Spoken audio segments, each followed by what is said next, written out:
Hi everyone!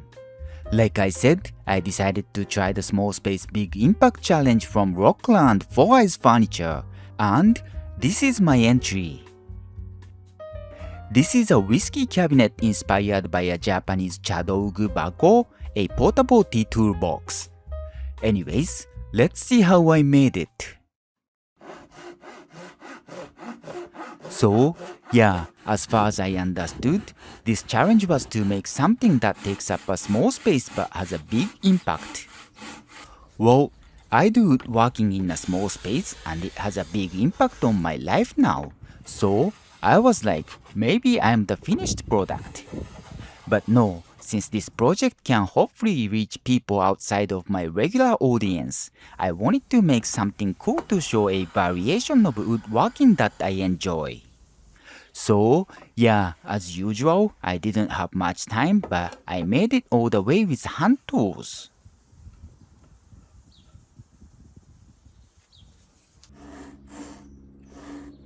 Moving on to the inner parts, I just cut dado joints. Once the fibers are cut, it's actually easy to clear the dado, but I'm still trying to figure out how to cut it efficiently. I'm just not good with the saw. Well, a friend told me that I like this joint and use it often, and yes, I do like it.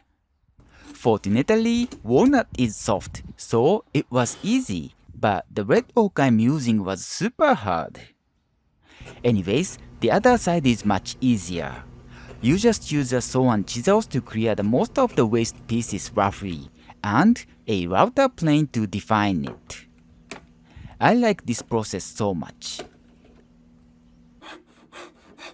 Then I quickly cut the divider for the glass compartment. If you've watched my other videos, you might realize I've started including curved lines in my projects. And it's all because I'm practicing how uniformly I can make a curved line. Doing it for an actual project is always the best way to practice for the next time.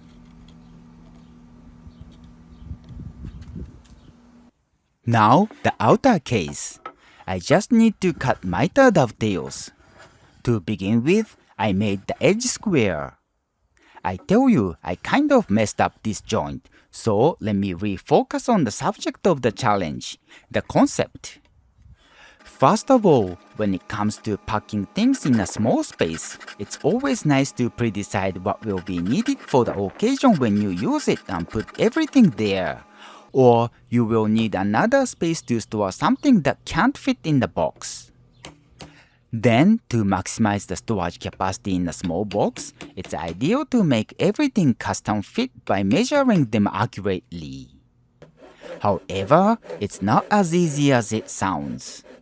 If it is packed without any leeway, it will be hard to pick up the stuff inside. On the other hand, my box actually has too much leeway, which looks like a dead space. It's because I wanted to have some versatility. Like I may break the glasses or want to replace my rock glasses with Glen can style. How can I expect such things? Well, some tools I upgraded no longer fit in my custom-made toolbox and just sit next to it. Back to the making, I then cut grooves for the back panel and the front door. The door style I'm making is called Kendon style, which is a vertical version of the Japanese toolbox door, or to put it simply, it's just like how windows fit in a frame. And then glue up. I tell you, the box ended up being off the square.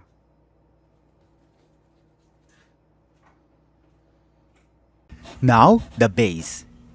I just cut small box joints on narrow pieces. Since my house has no flat surfaces, it's always good to have a base to reduce the contact surface of the box for stability. Oh, this is my first time using Peruvian walnut. I feel it's softer than American black walnut and easier to work with. But I forgot to tell you, when I resawed it, most of it had a white rod inside, So I ended up having to buy replacement wood, which was American black walnut. It wasn't nice to my wallet, so in that sense, I hate it. Anyways, I'm cutting a groove to attach the base to the box body using tabletop buttons. These are the tabletop buttons that I will cut into 4 pieces.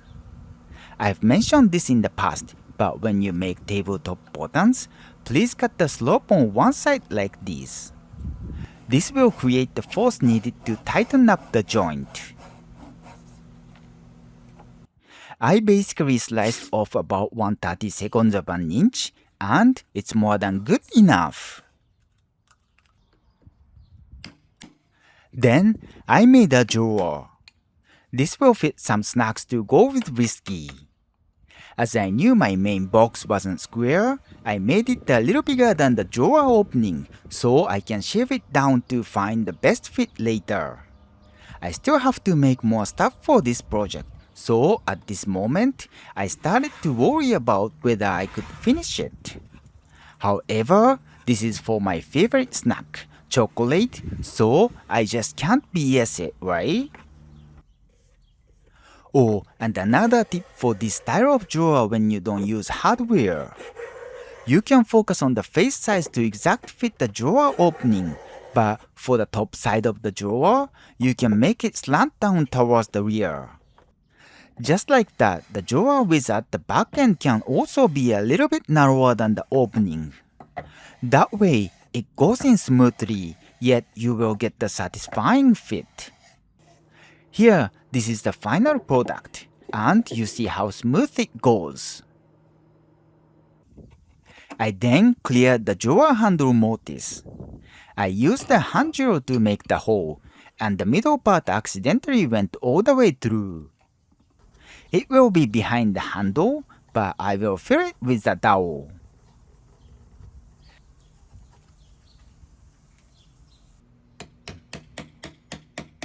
This project was so long, and I'm still working on the front door. I'm making mortises for a haunch tenon with a mitered corner, but I was just rushing too much and made another mistake. I will cut the groove to fit the panels later, so the tenon width will become narrower accordingly. In short, the mortise is too wide. I ended up filling it with thin wood strips. Anyways, I said I didn't have time left, but I just wanted to push myself a little more, so I decided to carve the door panels. However, after hours of doing it for 2 panels, I realized the diagonal lines were too uneven. Since I've already made a critical mistake where the outer box is a little bit out of square, this could make the box look even worse, so I decided to just use simple panels. I can salvage these panels for a box lid in a future project, but for now, I resolved another board quickly. That is life.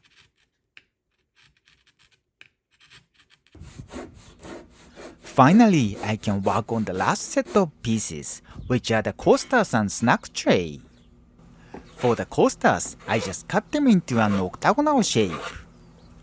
To make an octagonal shape, you can just use a regular shooting board, but you need to be a little bit careful with the end grain so it won't tear out.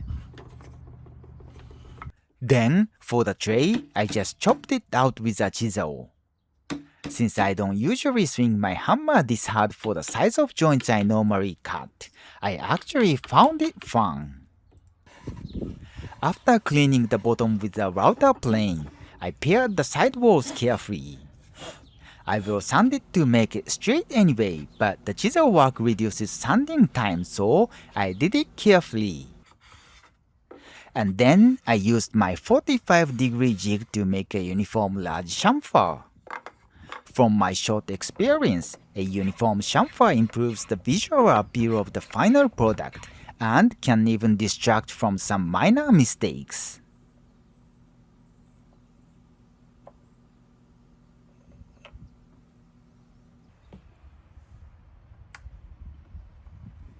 It's almost there, so I made a doorknob. I didn't know what style to make, So I just copied the one that Foureyes Furniture used for their challenge video to show some respect. Though at this moment, their video title says I've always hated this kind of furniture. Anyways, I finished the door panel and temporarily fit the knob to test the door. One thing that surprised me was how satisfying it is to open and close. It's not airtight, but you can still feel a good amount of air pushing out when closing it and pulling in when opening it. After this, I put 3 coats of tried and true varnish oil to finish it. And here's what I made. I like how it came out. As an entry for the challenge, I've mentioned the sizing, but that's not the only concept. This piece is inspired by a Japanese tea toolbox, meaning it has portability. I have no empty wall to hang a cabinet or a dedicated room to enjoy whiskey, but this small box can turn my dining room or even my closet into a whiskey bar. On top of that, drinking my favorite whiskey from this small cabinet makes me feel like I'm a big boss.